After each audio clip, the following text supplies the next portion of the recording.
So hello guys, आज का हमारा टॉपिक है क्लास 11th का चैप्टर 8 जो कि है बाइनोमियल थ्योरम्स।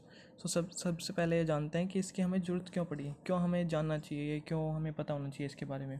जैसे हम पीछे करते आए हैं कि भाई अगर हमें किसी का स्क्वायर निकालना हो, किसी का क्यूब निकालना हो, तो हम सिंपली निकाल देते थे उसको सोल्व करके।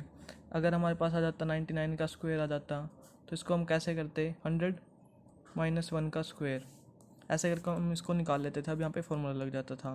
ठीक है, अगर हमारे पास आ जाए 99 का क्यूब, तो हम इसको भी ऐसे निकाल सकते थे इसका फॉर्मूला पुट करके। वहीं अगर हमारे पास कोई बड़ी वो आ जाए, जैसे कि हमारे पास आ जाए 99 रेस्ट पावर 20 आ जाए, तो हम इसको नहीं सोल्व आउट कर सकते। या फिर आ जाए 99 रेस्ट पावर 99 आ जाए, हम इसको भी सोल्व आउट नहीं कर सकते ना। तो इसके लिए हमें चाहिए एक डिफरेंट फार्मूला। तो हम उसके लिए बाइनोमियल थ्योरम का यूज़ करते हैं। तो बाइनोमियल थ्योरम है क्या, सबसे पहले वो जानते हैं। बाइनोमियल थ्योरम को लिखा जाता है a + b whole raised power n। अब ऐसे हो जाएगा, अगर हम इसको लिखेंगे ना तो ये ऐसे दिखेगा। जैसे इसको लिखना है 99, इसको ऐसे लिखते हैं 100 - 1 रेस्ट पावर 20। ये ऐसे हो गया ना a + b, ठीक है ना। ऐसे ही यहाँ पे 100 - 1 रेस्ट पावर 99, a + b उसकी whole power n। a - b भी आएगा, वो भी आगे आ जाएगा, वो भी बता देंगे आपको। जैसे a + b whole raised power n है, तो इसको सोल्व आउट कैसे करते हैं, NC0 a rest power n, ठीक है, plus NC1 a rest power n - 1 b रे, ठीक है। आगे plus NC2 a rest power n - 2 b rest power 2। ऐसे ही ये चलता रहता है अप टू n टर्म तक। NCn a rest power 0 b rest power n, ठीक है। अभी हम इसको कैसे लिख सकते हैं, अगर हम इसको समेशन में लिखें, क्योंकि ये सारा एडिशन में है, तो इसको हम समेशन में लिख सकते हैं। कैसे लिखते हैं, a + b whole raised power n, ठीक है। और इसके यहाँ पे ऐसे लिखते हैं summation k way k start from 0 to n। ये k हो गया, k start from 0 to n, n में n तक जा रहा है वो, ठीक है। अब आगे यहाँ पे क्या लिखेंगे, कैसे लिखा हुआ है, NCk, ठीक है। और फिर a rest power n - k और b रेस्ट पावर k। देखो जो यहाँ पे होता है ना, वो n में से माइनस कर देंगे तो a की पावर आ जाएगी। अगर वो b की, वही b की पावर होती है, ठीक है। जैसे यहाँ पे 0 है तो b की पावर 0 है, तो 1, इसलिए b लिखा नहीं है। यहाँ पे 1 है तो b की पावर 1 है। आगे 2 है तो b की पावर 2 है। यहाँ पे n है तो b की पावर n है, ठीक है। ऐसे ही चलता रहता है ये। अब अगर ये जैसे हमारे पास ऊपर आया हुआ था ना, ये माइनस में था, तो इसको कैसे सॉल्व आउट कर लेंगे वो भी देख लेते हैं। जैसे कैसे आता है, केस फर्स्ट लिख देते हैं, इसको केस फर्स्ट नाम दे लेते हैं, ठीक है। केस फर्स्ट में क्या लिखा हुआ है यहाँ पे हमारे पास, कि जैसे आ जाए कि भाई x - y इसकी होल पावर n आ जाए, यही तो है ना यहाँ पे, ऐसे लिखा हुआ है, ठीक है। तो इसको कैसे लिखेंगे, NC0, ठीक है, x रेस्ट पावर n, ठीक है। अब एक और चीज़ है, अगर आप इजीली सोल्व आउट करना चाहते हैं ना इसको, तो आप ऐसे लिख लो कि जैसे यहाँ पे मैंने a और b दे रखा है, तो a को x लिख लो और b को -y लिख लो, ठीक है। ऐसे लिख लो। अब जैसे यहाँ पे y है, वहाँ पे सिर्फ b पुट कर दो, या फिर ऐसे सिंपली पुट कर देना, ठीक है। जैसे इस फॉर्मूले में अभी हमने सिंपली जैसे a की जगह x पुट कर दिया और b की जगह y पुट कर देंगे माइनस का ब्रैकेट के अंदर, ठीक है। अभी आगे देख लेते हैं, इसके आगे ये आ गया, ठीक है। और आगे आ जाएगा NC1 x rest power n - 1 और y माइनस का, ठीक है। अभी ऐसे ही इससे आगे लिख लेते हैं NC2 x rest power n - 2 y rest power 2। ऐसे ही चलता रहेगा ये, ठीक है, एडिशन में। अब इसको हमें आगे लिख सकते हैं कैसे, अगर हम इसको आगे वो लिख लें कि एक और चीज़ आपने नोटिस की हो, जो यहाँ पे माइनस का है, जिसकी पावर सिर्फ 1 है, तो वो तो माइनस में ही रहेगा।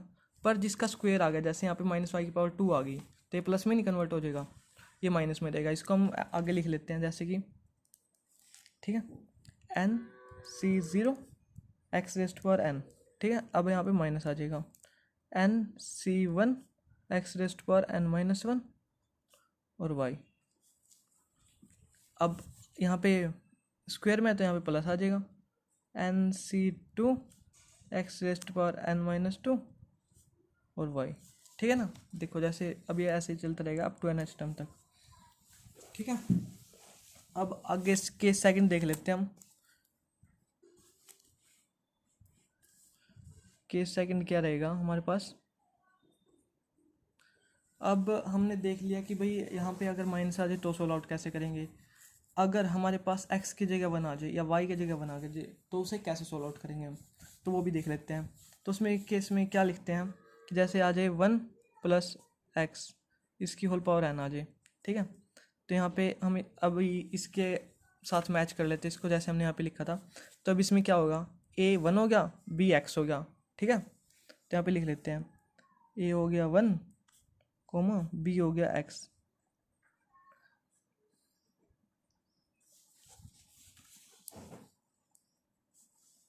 तो इसको ऐसे सोल्व आउट कर लेते हैं NC0 + NC1 x + NC2 x², ऐसे चलता रहेगा अप टू n टर्म तक, ठीक है। अब एक और आगे क्वेश्चन आता है इसमें कि भाई GH टर्म निकालनी है, कि आपको कोई एक नंबर दे देगा कि ये वाली टर्म निकालो, जैसे 4th टर्म निकालो, 5th टर्म निकालो, ठीक है। तो उसके लिए हम कैसे निकालते हैं, तो जो GH टर्म होती है, GH टर्म कह देते हैं उसको, होती है T टर्म R+1। जैसे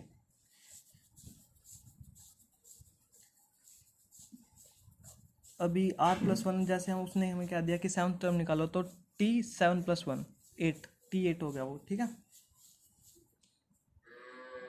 R+1 H टर्म ये होती है NC0 NCR A⁻n-r B⁻r, ठीक है।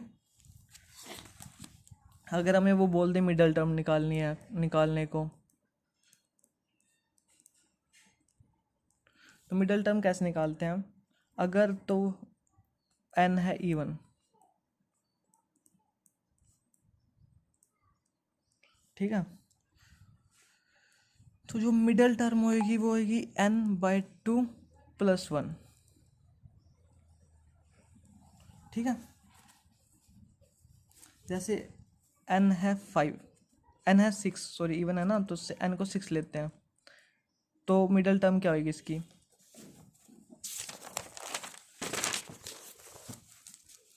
तो इसकी मिडल टर्म क्या होगी। अगर n है 6, हमें निकालनी है मिडल टर्म, तो मिडल टर्म क्या होगी इसकी,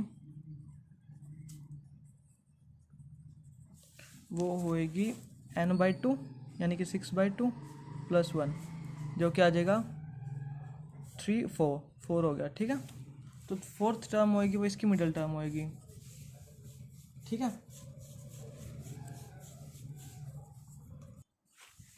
और इफ n इज ओड, तो जो हमारी मिडल टर्म होएगी उसको कैसे निकाल लेंगे, मिडल टर्म निकाल लेंगे n+1/2 और इसके साथ ही n+1/2 + 1, इन दोनों का फिर एवरेज निकालते हैं, वो मिडल टर्म आ जाती है आपकी। तो ये दोनों वैसे तो मिडल टर्म ही हैं, ठीक है, इसमें ओड में दो होते हैं मिडल टर्म। तो यहाँ तक आपका ये इंट्रोडक्शन कंप्लीट हो गया, और नेक्स्ट में हम आपको एक्सरसाइजेज बताएंगे कैसे सोल्व आउट करते हैं, ठीक है जी।